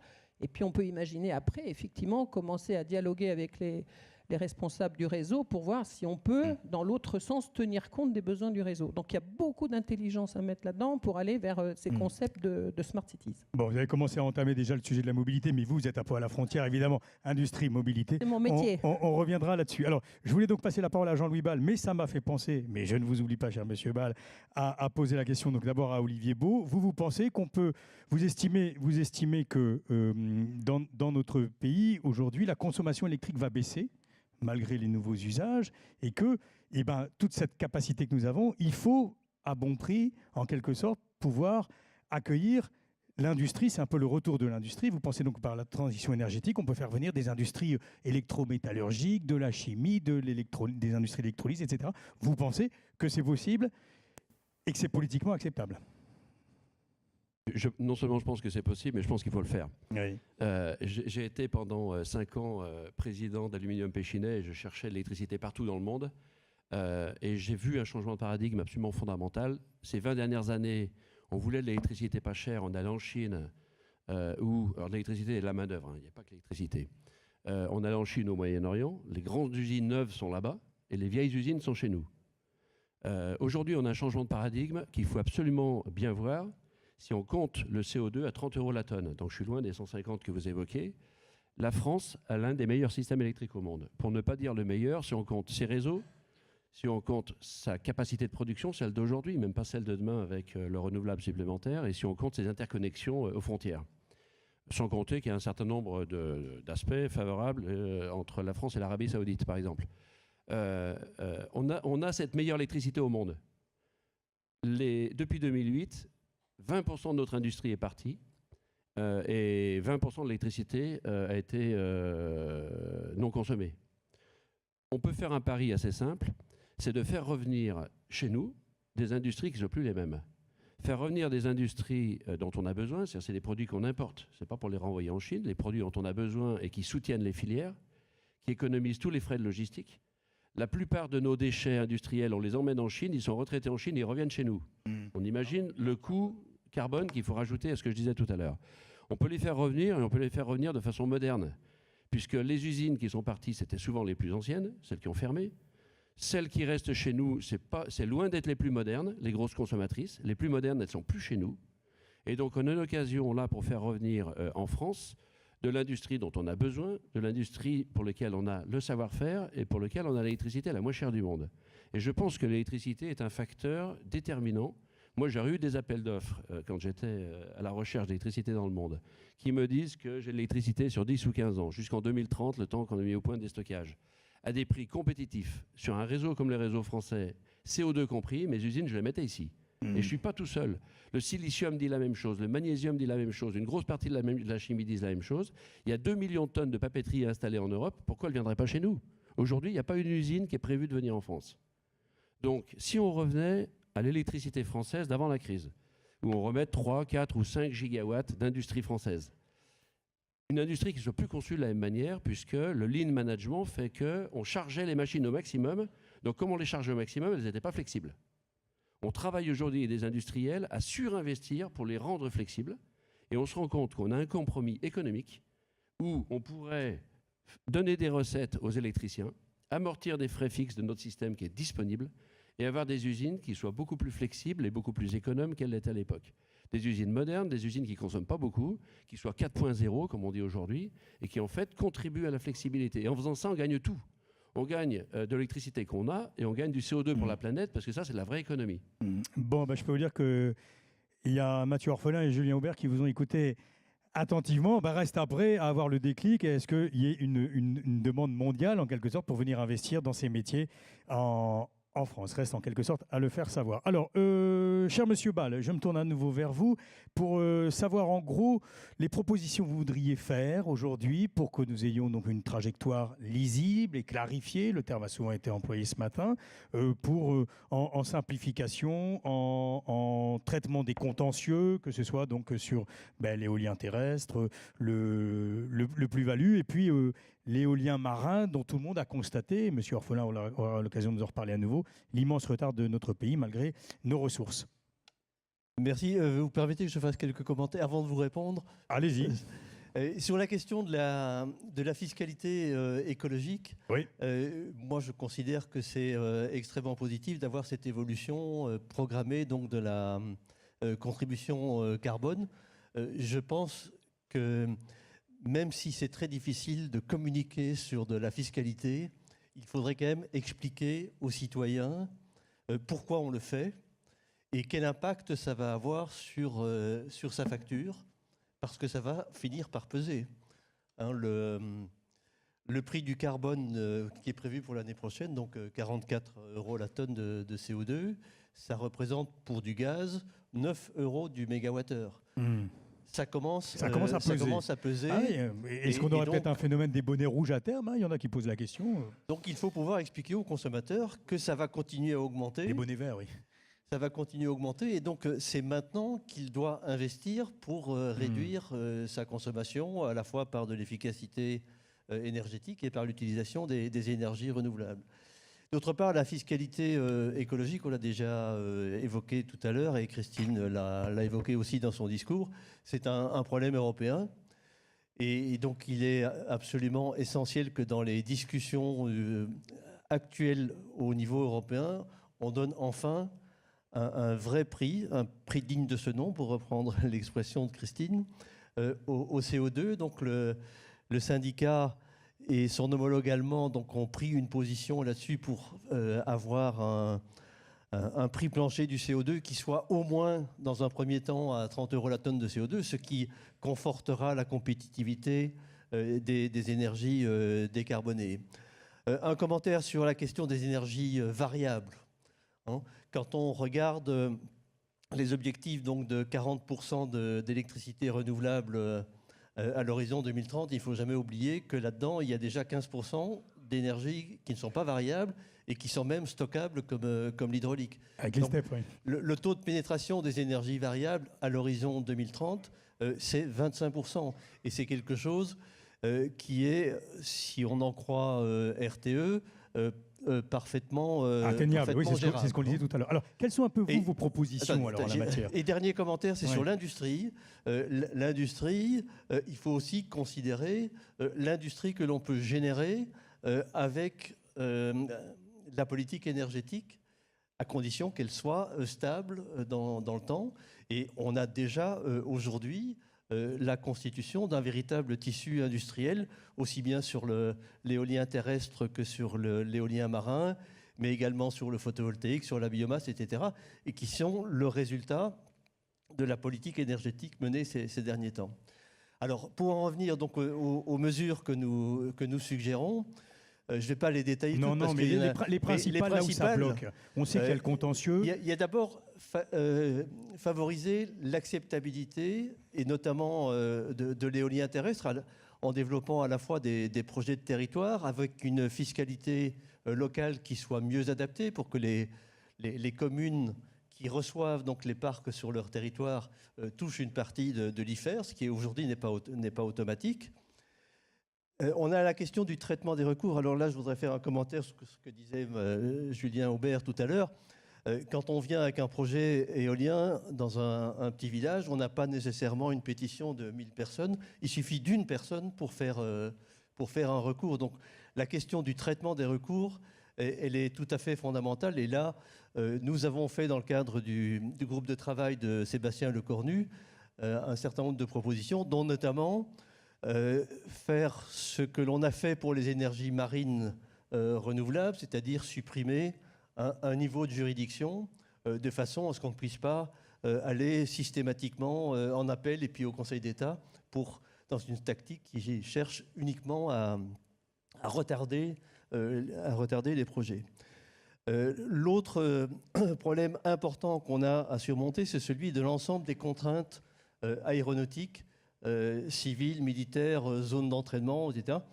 La question des radars, météo, aviation civile, etc., sur lequel nous pensons qu'il est possible d'objectiver l'impact des éoliennes sur les radars. Sur les plus-values, on ne va pas tous les passer sur les plus-values, pardon, le photovoltaïque, j'avais marqué PV et j'étais sur plus-value parce que j'avais animé un truc sur le sujet il n'y a pas longtemps. Sur le photovoltaïque, pardon, excusez-moi, bon, on peut peut-être faire le lien, remarquez, entre plus-value et photovoltaïque. Alors, sur le photovoltaïque, on peut se permettre d'augmenter les volumes en appel d'offres. Qu'est-ce qu'on peut faire? Sur le photovoltaïque, nous, on pense que dans le cadre de la discussion actuelle sur la PPE, il faudra augmenter les volumes des appels d'offres, mais il faudra surtout beaucoup mieux les piloter et savoir, quand on attribue des projets, combien sont réellement réalisés ensuite. Donc il y a une question de pilotage. Donc il y a à mettre dans les cahiers des charges un outil donc, de suivi de ces appels d'offres. Alors, Monsieur Orphelin, Monsieur Aubert, à deux voix, qu'est-ce qu'on peut améliorer? Où sont les propositions? Comment faire en sorte que sur l'énergie marine, nous ayons un tel retard qu'on puisse véritablement accélérer? D'abord, vous, Mathieu Orphelin, on a entendu que le ministre et toute la mise en branle des autorités, du gouvernement, etc., pour en faire une grande cause, en quelque sorte, lors des assises de la mer. Comment vous voyez les choses? Vous pensez que cette fois, c'est la fin des tergiversations? On va y aller? Il faut. Si on n'y arrive pas, on n'arrivera pas à grand-chose, que c'est quand même une source d'énergie. On a tout. On a le potentiel, on a les technologies, on a les outils de formation sur les compétences. Donc il faut y arriver, effectivement. Et je crois qu'il y a un certain nombre de premières mesures qui ont été annoncées dès la semaine dernière dans cette grande concertation, qui vont permettre d'aller plus loin. Il faut aussi travailler cette question des recours. Jean-Louis Ball l'a dit, mais... Et aussi, là aussi, il y a de la pédagogie à faire. On ne peut pas être contre tout partout en France. Et effectivement, il va falloir qu'on repartage et qu'on arrive à faire plus de pédagogie. Il y a tous les outils pour accélérer. Il y a aussi quelque chose qu'on avait rendu possible dans le cadre de la loi de transition énergétique, c'est l'investissement citoyen dans les énergies renouvelables, notamment dans l'éolien, qu'il soit terrestre ou marin. C'est quelque chose de très important. Je crois que là, on est une semaine avant le sommet climat. Il faut se rendre compte du poids carbone, de l'empreinte carbone des investissements qu'ont fait les uns les autres. Et là, il y a sans doute beaucoup à faire et c'est sans doute un atout de plus pour l'acceptation du développement des énergies renouvelables. Voilà, donc je crois qu'il y a des choses très concrètes qui ont été annoncées. Par exemple, comment on arrive à définir des autorisations qui couvrent toutes les technologies et pas simplement les technologies disponibles au moment du permis, mais justement, c'est des domaines dans lesquels les technologies progressent tellement rapidement qu'il faut pouvoir avoir des nouveaux types d'autorisations et de permis de construire qui permettent d'intégrer dans ce permis toutes ces évolutions technologiques qui sont très positives. Voilà. Ça une évolution technologique avec peut-être moins de soutien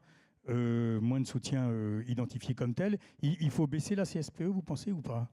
Sur quelle filière, pardon? Sur le soutien aux ENR, d'une façon générale. Non, mais je crois que ce qu'il faut, c'est avoir des outils adaptés à l'évolution des coûts. Et effectivement, on est dans une évolution très positive de diminution forte des coûts de production d'énergie renouvelable dans toutes les filières à des rythmes différents en fonction de la maturité, etc. Donc ça, il faut avoir les outils économiques adaptés pour qu'on n'ait pas des phénomènes de rente, etc. Mais comme on a pu avoir à certains moments, mais aussi pour qu'on puisse assurer de la lisibilité, de la visibilité à l'ensemble des acteurs. Il ne faut pas qu'on revienne sur du stop and go, sur tout ça, toute l'histoire. C'est surtout ça quand on compare l'exemple allemand avec l'exemple français, effectivement, c'est qu'en France, on n'a pas arrêté sur les énergies renouvelables d'avoir des stop and go au cours des 20 dernières années. Donc c'est ça vraiment qu'il va falloir arriver à changer. Ouais. Je ne serai pas plus long parce que j'aimerais bien parler de mobilité tout à l'heure. Oui, mais a, on va en parler. Puis on va parler de la mobilité, on en a déjà un peu parlé, mais on va parler aussi de l'habitat d'ailleurs, parce que je sais que les uns et les autres, vous avez des choses à nous dire sur le sujet, mais c'est tellement large, on essaye de balayer tout ça de manière cohérente.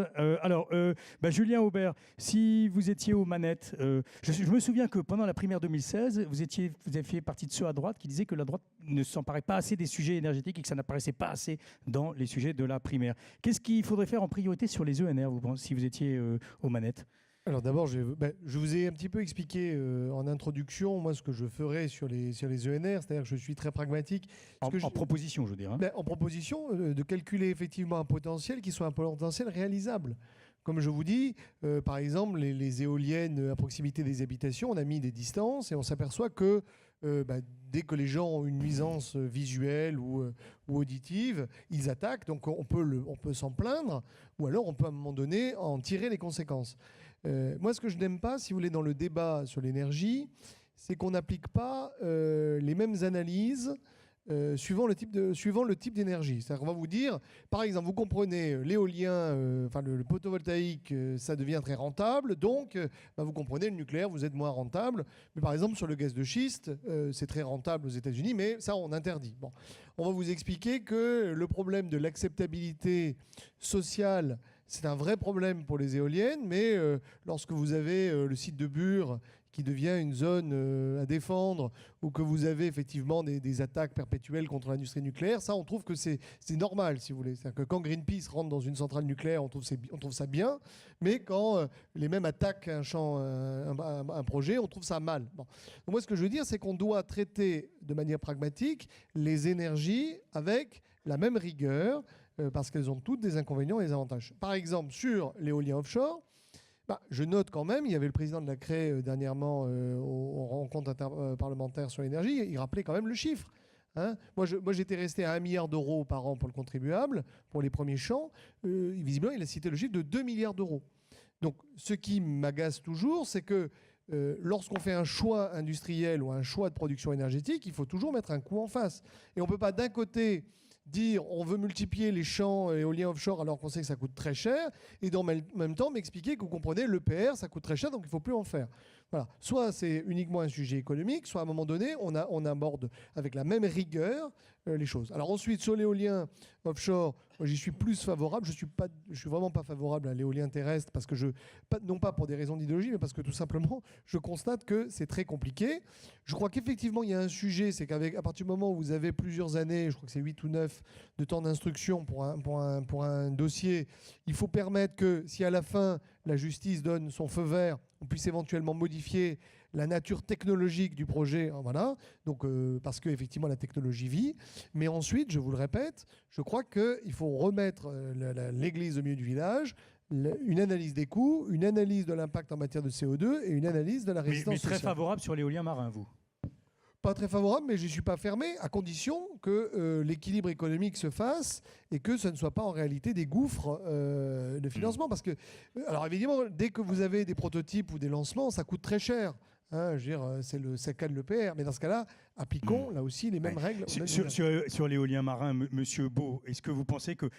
Alors, il y a des annonces qui ont été faites de fermeture, de licenciement. Enfin, on s'y perd un peu. Puis en même temps, on veut tous une vraie filière de l'énergie marin. Vous pensez que c'est possible, vous qui connaissez bien l'industrie, d'avoir une filière de l'éolien marin au sens large, de l'énergie marine au sens large dans notre pays? Là, je serais modeste. Je ne connais pas cette industrie-là. Et le sujet, c'est quelle est sa rentabilité au sens large, telle que vous l'évoquez. Hein. Donc, je n'ai pas de compétences pour savoir... Même sur la filière, même sur la constitution de la filière? Non. Monsieur Legevin, je ne sais pas vous éclairer.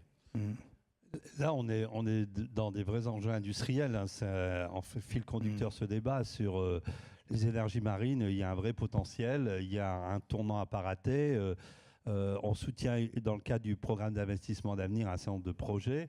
La compétitivité des ENR ne fait que s'accélérer et demain, elle s'accélérera aussi dans les énergies marines, notamment sur le flottant. Et donc, il y a potentiellement une capacité, un rendez-vous à ne pas manquer. On voit que ceux qui avaient une certaine avance arrivent à des coûts et des baisses de coûts, notamment dans la mer du Nord, à des conditions peut-être optimales par rapport à chez nous, mais pas tant que ça, arrive à des coûts qui sont tout à fait abordables. Tout à l'heure, vous posiez la question à Mathieu sur la CSPE. Il faut savoir que la CSPE se régule. Aujourd'hui, la CSPE a une moindre augmentation ou moindre coût lié à l'accélération de la baisse des coûts et donc la compétitivité des ENR. Là, je parle des ENR plus classiques, donc première génération. Donc c'est normal que pour les prototypes qu'on accompagne, il y a des coûts très élevés. Alors, Madame Dupuy, il nous reste une petite demi-heure, on va faire la moitié sur la mobilité et la moitié sur l'habitat, si vous voulez bien. Alors, sur la mobilité, on va démarrer avec donc vous, Madame Dupuy. Comment voyez-vous les choses? D'abord, est-ce qu'on est prêt? Donc vous avez des plans pour être effectivement en électrification complète de vos bus, etc. Il y a le transport collectif, mais il y a aussi le transport individuel. Et je poserai la question à M. Minière de savoir si on a les capacités pour accueillir 7 millions, 15 millions de voitures électriques peut-être dans horizon 20 ou 25 ans. Alors, est-ce que vous avez l'impression qu'aujourd'hui, les transports collectifs en France peuvent vraiment, au sens large, prendre le chemin de la mobilité électrique, qu'il y a les bornes, qu'il y a les entrepôts, qu'il y a les hommes et que tout le système peut se mettre en place? La dynamique est là, mais oui, il y a quand même des freins à lever et ça fait partie des sujets qui sont actuellement débattus dans le cadre des assises de la mobilité. Auxquelles vous participez d'ailleurs. Auxquelles nous participons et qui, en vue de la préparation d'une nouvelle loi, parce qu'effectivement, le transport est en pleine révolution. Il y a vraiment deux phénomènes majeurs. On a parlé et on va continuer à parler de la transition énergétique, mais il y a aussi les nouveaux modèles économiques avec une approche du véhicule en tout genre, d'ailleurs pas que le bus, mais le véhicule routier de plus en plus, alors il va être électrique de plus en plus, mais aussi connecté et partagé, alors sans parler de tous les projets de véhicules et programmes véhicules autonomes. Donc le secteur est en pleine ébullition, révolution. C'est pour ça que l'UTP d'ailleurs a souhaité créer une nouvelle commission pour rassembler tous les acteurs du transport urbain, y compris les nouveaux entrants, autour de cette problématique de nouvelle mobilité. C'est celle que vous présidez. Voilà, et c'est celle que je préside, et ça englobe à la fois les questions de transition énergétique, j'en dirai un mot, parmi les problématiques que nous avons à relever, mais aussi toutes les nouvelles mobilités, et là je pense au covoiturage, à l'autopartage, le vélo, et toutes ces nouvelles mobilités vont concourir aussi à la transition énergétique parce qu'elles permettent de répondre aux attentes en termes de dernier kilomètre, de transport porte-à-porte, puisque bon nombre, si je parle mieux du territoire francilien que je connais, mais c'est sûr que beaucoup plus de franciliens seraient prêts à prendre les transports de masse, le RER, s'ils avaient un moyen pour rejoindre la gare. Donc ça, le dernier kilomètre est un enjeu majeur en termes de mobilité, et là on fait face à une profusion de propositions qui viennent des startups ou des GAFA, via les applications, qui proposent des modes alternatifs qui vont permettre éventuellement d'ailleurs d'éviter de faire rouler un bus dans la journée qui va être pratiquement vide parce que voilà. Donc les nouvelles mobilités, cette nouvelle approche du véhicule partagé concourt aussi à la transition énergétique. Alors comme je disais, tous ces nouveaux modes se tournent vers l'électrique. Parce que d'abord, c'est plus vertueux en milieu urbain dense, comme on l'a dit, en termes. Et puis, en général, j'ai pas vu beaucoup de projets de véhicules autonomes sur des véhicules diesel. L'autonomie, toute cette intelligence se bâtit mieux sur un véhicule électrique. Et donc, là encore, il va y avoir des besoins énormes d'organisation de la ville autour de hubs urbains, de systèmes de charge distribués, pilotés, intégrés, optimisés. Et ça soulève beaucoup de sujets. Ça en soulève alors de deux natures, et on les a mis sur la table des assises. Beaucoup de sujets de considération de normalisation européenne à minima, pour ne pas dire internationale, sur les interactions entre justement les différents véhicules, les systèmes de charge, tout ça doit pouvoir être interopéré. on ne va pas changer de chargeur chaque fois qu'on va acheter un véhicule de modèle différent. Donc il y De a beaucoup nationalités de différentes, normalisation. oui. Voilà. Et deuxième sujet, la réglementation, puisque tout ceci, en termes de dépôt et d'infrastructure, soulève des questions qui relèvent des installations classées, avec une réglementation qui n'est absolument pas adaptée. Donc le ministère vient d'ouvrir un groupe de travail, mais il va falloir aller vite parce qu'il n'y aura pas de transition énergétique si on ne traite pas ces sujets-là. Dominique Minière, Monsieur Minière, vous avez l'impression que avec le nucléaire, enfin tel que cette sanctuarisation, et puis alors est-ce qu'on arriverait en 2030 à 50%, etc., on pourrait suivre malgré tout et être en capacité de répondre à la demande de 15 millions de véhicules, qu'ils soient publics ou privés, électriques? Oui, tout à fait. Enfin, juste un ordre de grandeur. 10 millions de véhicules électriques, c'est à peu près 20 TWh. C'est l'ordre de grandeur. 20 TWh, c'est l'équivalent de la production de 3 réacteurs nucléaires. Donc, ce n'est pas en soi quelque chose de très compliqué. On pourrait suivre. 20 TWh, ce n'est pas négligeable. C'est quand même à peu près 4-5% de la production d'électricité. Donc, c'est quand même pas négligeable. Mais encore une fois, on parle de véhicules électriques, de voitures électriques. Si on passe aux véhicules utilitaires légers, voire demain aux camions, là, les appétences sont encore plus fortes pour Et là, on l'électrique. aurait besoin de combien de réacteurs alors? Là, c'est beaucoup plus. Selon les Mais simulations. pour l'instant, il faut être très prudent parce que camion électrique, on n'en est pas encore complètement là, etc. Donc, il faut être très prudent. Par contre, les véhicules utilitaires légers, ceux qui font à la limite les derniers kilomètres, ceux qui vont à la limite de Rungis jusqu'au centre de Paris pour livrer de la nourriture, etc. Ceux-là, ça peut être effectivement à un certain horizon de temps, dans les 10-15 prochaines années, effectivement quelque chose potentiellement atteignable et qui serait effectivement intéressant, encore une fois, qui participerait à la décarbonation de la vie dans la cité, dans la métropole. Et c'est vraiment une appétence, non seulement dans toutes les grandes villes françaises, mais mondiale. C'est-à-dire, en fait, il y a vraiment un marché mondial demain des grandes métropoles pour plus d'électricité dans les villes. Il n'y a qu'à aller en Chine pour se rendre compte qu'effectivement, que c'est quand même un gros enjeu d'avoir effectivement plus de consommation électrique dans les grandes villes. Donc c'est l'ordre de grandeur, c'est cet ordre de grandeur-là. Et je vais passer la parole à Monsieur Beau. Et sur le stockage, comment vous voyez les choses? Est-ce que vous avez déjà selon les techniques, selon leur industrialisation, etc., est-ce que vous pourriez déjà avoir des simulations et les conséquences pour le parc? J'y venais tout à l'heure, j'y suis venu tout à l'heure. On a devant nous, avec la possibilité de prolonger le parc nucléaire existant, une formidable alliance entre ce parc nucléaire existant et la montée des ENR. Oui. En même temps, si on se projette à l'horizon 2030, on voit bien qu'on commence à avoir des taux de pénétration de l'ENR dans lesquels, effectivement, le sujet du stockage va devenir un sujet important. Et donc, finalement, l'essentiel, c'est de profiter des années qui viennent pour travailler sur ce stockage et un stockage industriel, parce qu'on en aura besoin. Pour l'instant, on n'en est pas encore tout à fait à ce stade-là, mais on en aura besoin à ces horizons de temps-là. Monsieur Beau, vous voulez rajouter quelque chose sur la mobilité? Je fais un complément sur ce qui vient d'être dit. Autant le stockage aujourd'hui électrochimique, on prend les meilleurs des batteries, c'est pas économique. Si on veut leur faire stocker et déstocker de l'électricité, ça passe pas. Et on voit pas encore les ruptures de coûts qui permettront de le rendre facilement rentable dans les 10 ans qui viennent. Même si la batterie valait 0, il ne faut pas oublier que son système vaut 50% du coût. Et donc c'est pas encore compétitif avant longtemps. Pour autant, l'utilisation de toutes les batteries des systèmes de mobilité électrique, on a fait, nous, des simulations stratégiques pour 3 constructeurs en Europe. Si on savait utiliser les batteries quand le conducteur ne s'en sert pas, pour la décharger, pour la recharger, pour réguler, s'en servir de sécurité, etc. On a regardé la valeur que ça avait avec les systèmes équivalents du système électrique d'aujourd'hui. Ça revient à avoir l'électricité, en gros, l'ordre de grandeur, ça revient à avoir l'électricité gratuite, ou ça revient à avoir la batterie gratuite. C'est à peu près le même ordre de grandeur. Par contre, ça demande effectivement que le réseau, le système d'alimentation, on ait l'état de charge de la batterie, on puisse la charger et la décharger. Enfin, qu'il y ait toute une intelligence de communication entre la batterie et son réseau qui rende ça possible. Et là, c'est opportuniste, puisque ces batteries, elles existent.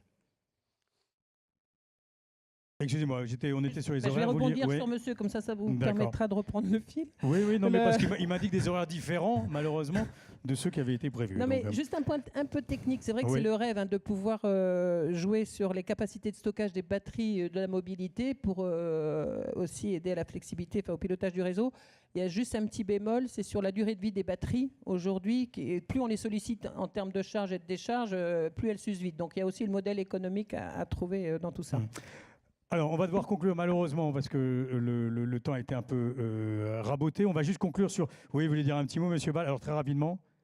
Ou un petit mot de conclusion. Non, c'était sur l'habitat. Voilà, très rapidement. Je voulais d'abord Monsieur Orphelin et puis Monsieur Aubert, très rapidement. Et puis peut-être vous, Monsieur Légevin, mais très rapidement, 1 minute chacun, sur l'habitat, donc entre le bonus-malus à venir, peut-être, le crédit qui devient une prime. Bon, Monsieur Orphelin, est-ce que vous pensez que... Moi, ça, j'en ai déjà parlé. J'utilise ma minute pour mobilité, juste pour dire que c'est fabuleux et que c'est ce qui manquait dans la loi de transition. Et effectivement, madame, vous avez eu raison d'insister sur les mobilités actives. Aujourd'hui, 70% des déplacements domicile-travail de moins de 5 km se font avec des véhicules motorisés. C'est juste dingue. Donc ça, effectivement, mobilité active, il faut qu'on progresse là-dessus. Il faut qu'on progresse sur les infrastructures. Effectivement, on a plein d'enjeux, le désenclavement des territoires ruraux. Sur la ville, il faut au contraire moderniser les transports en commun, etc. Donc là, on va, d'ici quelques jours, dans le cadre du Conseil d'orientation des mobilités, on va faire un certain nombre de recommandations au gouvernement et d'hiérarchisation des différents. Voilà, il faut qu'on donne la priorité au quotidien. C'est vraiment tout ce système des transports et de mobilité qu'il faut refonder en France. Et évidemment, l'électricité aura sa place parmi d'autres. Mais ce qu'il faut vraiment, c'est repenser globalement le système. Vous avez parlé, là aussi, madame, des véhicules autonomes. Il faut repenser, expérimenter ça, développer des infrastructures adaptées à ces véhicules autonomes, etc. Donc, on est là aussi, comme dans le secteur électrique, dans un changement fabuleux et on peut être les meilleurs sur ces changements-là. On a beaucoup entendu parler, on a été les meilleurs sur l'électricité, etc. On peut être les meilleurs du nouveau modèle énergétique. Alors, Monsieur Ball, vous voulez dire un petit mot et après la parole à Monsieur Aubert. J'aimerais bien le voir sur l'habitat. Oui, je voudrais signaler qu'on est dans une période où les évolutions de prix sont tout à fait spectaculaires et donc il y a un certain nombre de choses qui ont été dites qui méritent d'être prises avec un certain nombre de pincettes. L'éolien en mer, c'est vrai qu'on est sorti lors des premiers appels d'offres aux alentours de 200 € du mégawattheure. Les prochains appels d'offres n'auront rien à voir avec ce résultat-là. Sur les batteries et le stockage, dans les DOM, on a eu 3 appels d'offres sur photovoltaïque avec stockage. En 3 ans, on est passé de 440 € du mégawattheure à 113 € du mégawattheure. Donc, il y a des évolutions qui sont extrêmement rapides et qui vont continuer. Alors, Monsieur Aubert et puis après Monsieur Légevin, très rapidement sur l'habitat. Alors le plan Hulot, qu'est-ce que vous en pensez? Est-ce que cette fois, là aussi, on a corrigé les erreurs du passé, hein, les fameux 500 000 logements, etc. Le bonus-malus, la prime à la place du crédit, toute cette mise en place aujourd'hui d'attaquer, de cibler les habitats passoires. Comment vous voyez les choses? C'est compliqué en 1 minute. Je crois que l'enjeu, c'est d'arriver à massifier une politique qui, effectivement, au plan théorique, fonctionne, parce qu'il y a un gain, parce qu'il y a un investissement, mais qui est rapporté aux citoyens qui n'a pas forcément envie, ni l'argent, ni la trésorerie d'investir dans ce type de modifications, hésite. Et donc, on a beaucoup de mal, à mon avis, à massifier parce que voilà, le couple de retraités qui a 75 ans, vous avez beau leur expliquer que dans 10 ans, ils auront un retour sur investissement, ça ne les intéresse pas parce que dans 10 ans, ils seront en EHPAD. Le couple qui... oui, non, mais je vous donne des exemples que j'ai rencontrés parce que je suis obligé de synthétiser. C'est dur le Vaucluse. Hein. Je suis obligé de synthétiser. C'est dur le Vaucluse, c'est dur le midi. Hein. Le jeune couple à qui vous expliquez que dans 10 ans, c'est fabuleux, leur appartement sera... ils auront remboursé leur appartement, ils s'en fichent parce que dans 10 ans, ils auront 2 enfants ou un enfant, ils auront quitté cet appartement. Ce que je veux dire, c'est qu'il y a un écart entre ce qui est pensé au plan global et ensuite la manière dont on peut l'intégrer dans les politiques. D'autant qu'ensuite, on mêle ça avec une politique de précarité énergétique qui donne des fois des objectifs complètement contradictoires parce que, par exemple, ce qui a été fait, c'est qu'à la fin, il vaut mieux se chauffer au fioul qu'au gaz. Donc, posons-nous des questions. Sur la mobilité, je crois qu'il y a un sujet de fracture énergétique. Parce qu'aujourd'hui, moi qui suis député en territoire rural, on voit tous les inconvénients des politiques parce qu'on vient taxer le diesel, etc., le fioul. Donc ça impacte directement le pouvoir d'achat des gens des territoires ruraux. En même temps, ce que vous racontez sur le véhicule autonome, les véhicules électriques, ça n'arrive pas en territoire rural. Et donc le risque, c'est demain d'avoir... Non mais il faut, mais demain, le risque, c'est d'avoir des villes effectivement très modernisées, très avec beaucoup de digitalisation, etc., et des économies CO2, et puis des territoires entiers où cette technologie n'aura pas été avancée. Par contre, on aura subi les coûts et notamment le financement de cette politique énergétique. Et ça, c'est un vrai sujet de cohésion républicaine et de solidarité nationale. Bon, sur tous ces territoires de périphérie. Allez, très rapidement, monsieur Legevin, sur le plan habitat, est-ce qu'on a corrigé les erreurs du passé, là, vous pensez, ou est-ce qu'on va les corriger ? C'est toujours difficile de corriger les erreurs du passé. On peut progresser. On sait qu'on doit changer de cap. On doit industrialiser. On doit accélérer. On doit massifier. On doit donner plus de lisibilité, de durabilité au dispositif. Je crois que c'est l'objet du plan de rénovation énergétique, avec l'idée d'un guichet unique, d'un accès à nos concitoyens à ces propositions de rénovation énergétique, tant d'un point de vue économique, d'un point de vue d'accompagnement, parce qu'on était encore trop dans le parcours de combattant. Il faut donc créer de la confiance, il faut que les industriels soient au rendez-vous, en allant plus loin, notamment sur l'amélioration de la performance énergétique, l'isolation des combles et des bâtis. On est dans ce dispositif. C'est essentiel puisque 44% de notre consommation, c'est le bâtiment, que 500 000 logements, c'est possible, mais il faut les rénover progressivement BBC, sinon on n'atteindra pas notre objectif du facteur 4 à l'horizon 2050, et ces 500 000 devront d'ailleurs dans quelques années passer à 750 000. Donc on n'a pas le choix. C'est pour cela que globalement demain, avec toute l'augmentation des usages de l'électricité, il y aura une part plus importante de l'électricité dans le mix énergétique et dans la consommation énergétique, mais globalement, on aura probablement, et on est en phase à l'ADEME assez proche avec les scénarios de RTE, une baisse de la consommation d'électricité avec une meilleure efficacité énergétique. C'est toujours la même chose, c'est-à-dire qu'on a une dimension de progrès, d'efficacité, de capacité à atteindre nos objectifs de transition énergétique, d'être au rendez-vous de la COP21 et des COP à venir, et surtout de donner la capacité que l'on peut à la transition énergétique et écologique. C'est pas régressif, c'est un mieux vivre, un mieux être, mieux partager, bien sûr en prenant en compte la question sociale. Et dans le plan de rénovation énergétique, on voit bien que la question de la précarité essentielle avec le traitement des passoires énergivores qui sont occupées par des précaires, c'est plus de 4 millions. Donc là aussi, on a un objectif très, très ambitieux. C'est de l'emploi, c'est de l'activité. On doit tous avancer en meute. Et là, on a une belle feuille de route. À nous d'y aller. Bon, une belle feuille de route. On n'a pas le choix en même temps, vous avez entendu. Bon, l'impression quand même que les choses se sont clarifiées, peut-être depuis maintenant quelques mois sur la transition énergétique, et que vraiment, donc, on est en ordre de bataille pour 2025-2030. Merci à vous tous de les applaudir chaudement.